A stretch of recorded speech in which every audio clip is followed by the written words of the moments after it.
ضمن سخنرانی خویش اساسگزار صلح و وحدت ملی پیشوای ملت محترم امامای رحمان با تاکید ابراز می‌دارند که نوازش یتیمان و معیوبان، عیادت کلانسالان و بیماران، خیر و سخاوت به درماندگان و نیازمندان از عملهای نیک انسانی است که باید پیوسته از جانب صاحبکاران وطنی و نفران خیرخواه عملی گردد.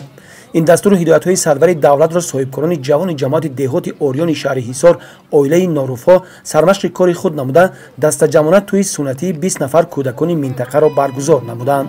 خدمت‌های 20 نفر کودکان از اویله‌های نیازمند در دوره قانونی جمهوری تاجیکستان درباره تنظیم عنعنه و جشن و مراسم‌ها در جمهوری تاجیکستان برپا گردید.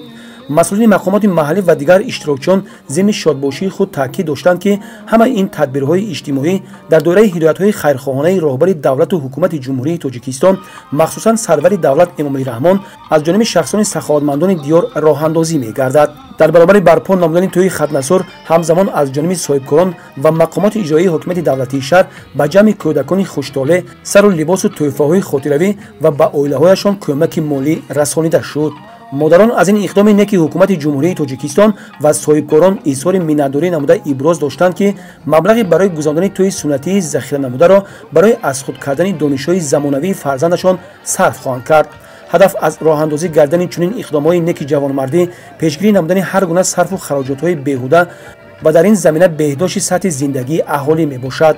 واقعا سالهای آخر چنین عملهای نیک و تشبس‌های خیرخواهانه در مملکت از جانب صاحبکاران و شخصان سخاوتپیشه بیشتر به نظر رسیده شخصان نیازمند پیوسته تحت غمخواری دولت و حکومت قرار میگیرند.